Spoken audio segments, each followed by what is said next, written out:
So this person says a friend of mine told me that I was too picky. And I should lower my standards because there aren't many people who meet my standards. And even if they do exist, the odds of them falling in love with me are very low. Let me see if I can blow this up a little bit more. There you go. This makes me very insecure. I said I can't force myself to like someone who is not my type. So we argue. FYI, my standards are pretty normal in my opinion. Basically me, but in the opposite gender.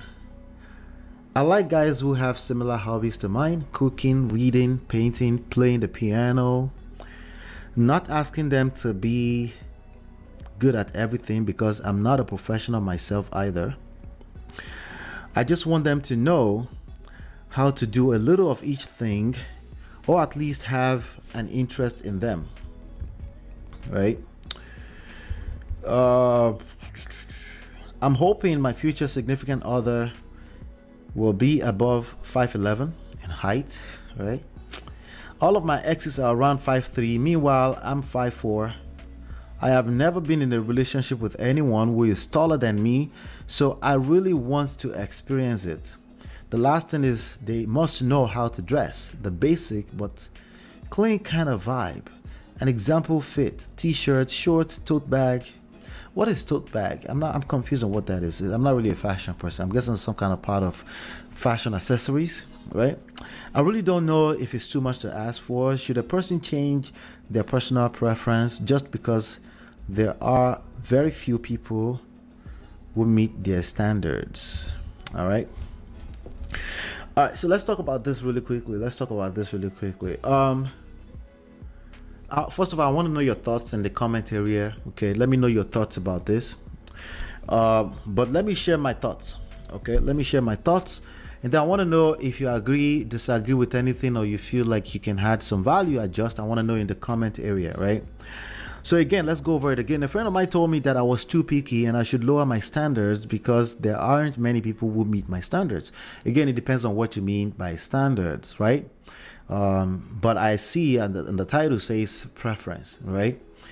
Lowering your standard, some people would say don't lower your standard. Some people would say be realistic, lower your standard, right? Well, those are two different things. I do think you should be realistic. If you're setting what we call SMART goals, the R in SMART stands for realistic or reachable, right? You absolutely must be realistic, okay? If you're going to create results in a more intentional way. But also, it's a very blurry line when we're talking about romantic relationship, because sometimes it's an insecurity thing, like it's a low self-esteem thing, and you may just be shooting yourself on the leg. You may feel like you're not better, and it's just really your confidence that you have to boost, and you could definitely attract better, right? But again, generally people are not attracted to low confidence. If you're confident, either you're a man or woman, you generally will attract better options, okay? Because people in general are attracted or they find confidence attractive. It doesn't matter if it's a man or woman, right? The only problem sometimes is that eventually you may end up resenting the same thing that attracted you. That happens too, right? So it depends on what you mean by standards, right? And even if they do exist, the odds of them falling in love with me are very low. So if your standards exist, the odds, so again, you're bringing romantic relationship down to pure mathematics. That can be tricky, okay? You want to be careful with that because, again, we're human beings. Just look around you and look at some of the relationships, long-term marriages. Sometimes I'm sure you've experienced where you're like, how did she attract that fine man? Or how did he attract that fine woman? You've seen that before. There's a good chance that it's confidence, okay? There's a good chance that there's many other variables and factors that goes into this, right?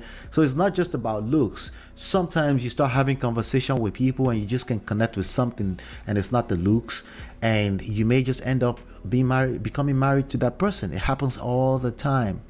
So don't shoot yourself on the leg, and be careful what kind of advice you're listening to. With that being said, should you still be realistic? Yes, right? Like, let's say, for example, you're saying, I want a billionaire, and you don't hang out in the circles of billionaires. Like, come on. Right? So we have to be realistic, right? Essentially, it's the people in your circle that you're going to attract.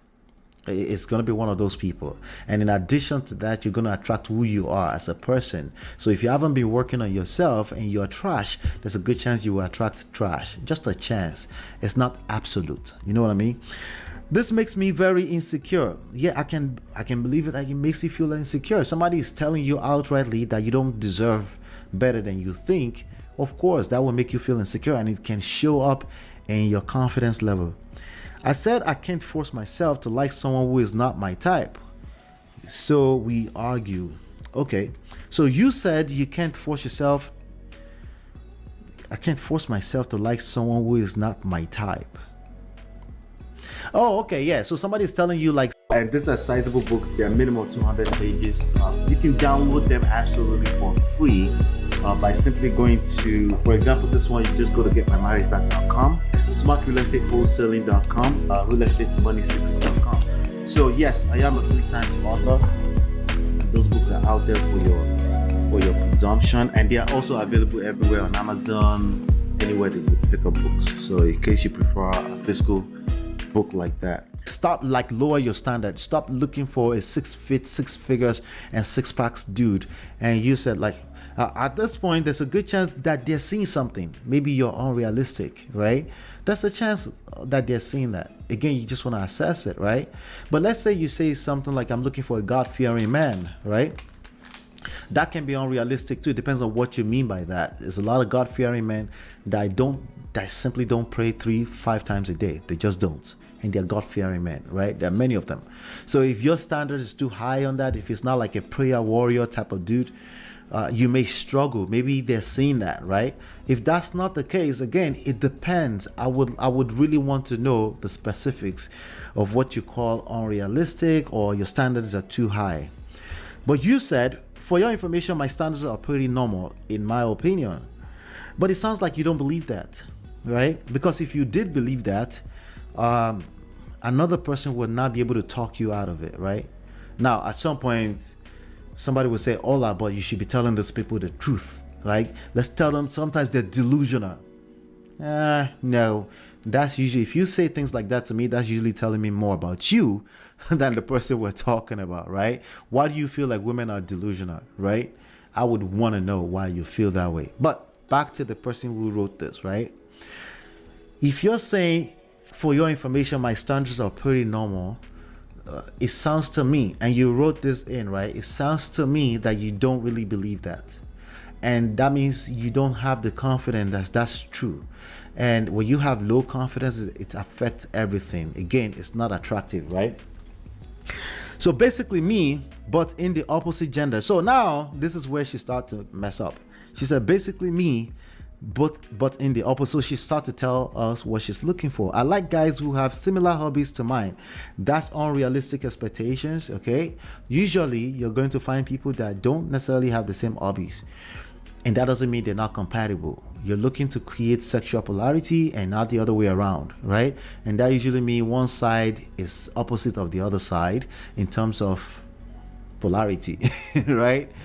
So sometimes you find people that have similar traits and similar hobbies and stuff, but again, setting that up as a standard for yourself, yes, I will start to see that as unrealistic, right? Cooking, reading, painting, playing pianos. This part is me. You can see behind me, there's a piano behind me, right? Cooking, I don't enjoy doing that.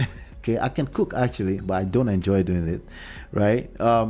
At least I can cook for myself. I can feed myself and my family if I have to, right? Reading, I hate reading. I'd rather listen to audiobooks.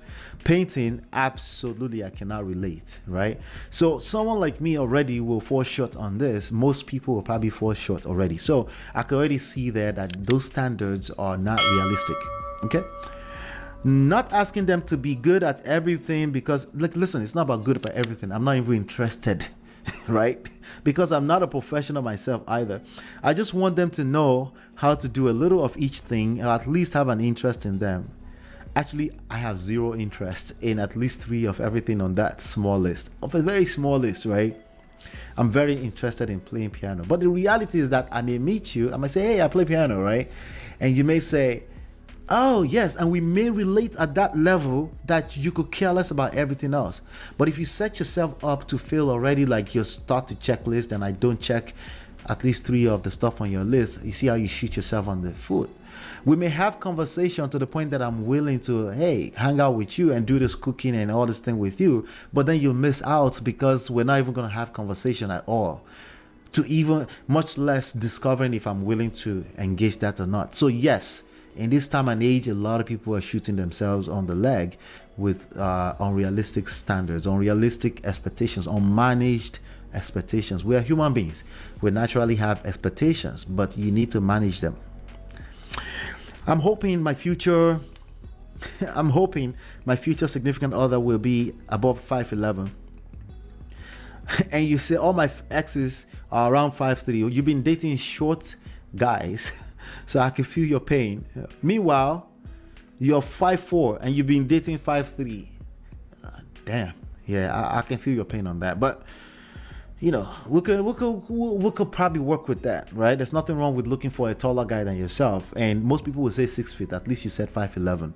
But I think if somebody is a few inches taller than you, meaning they can still be taller than you when you're wearing high heels, I think that's more realistic than asking for any specific. An average man is shorter than 6 feet. Okay, all right.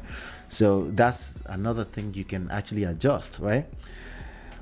That's just my opinion. I want to know your opinion, by the way, in the comment area. Okay, I want to know if you have any advice for this person. I've never been in a relationship with anyone who is taller than me, so I really want to experience it. I can feel your pain on that. The last thing is that they know how to dress, the basic but clean. That's not a lot to ask for. A man, a gentleman should know how to at least be groomed, clean up. You know, if you're trying to date, you should at least be able to look presentable. So should a person change their personal preference? Okay, should a person change their personal preference because there are very few people who meet those standards? And I'm asking you, I want to know what your thoughts are about that. Should you change your preference? Is there such a thing as settling for less, right? I want to know your thoughts about that, and let's get into it. Yep.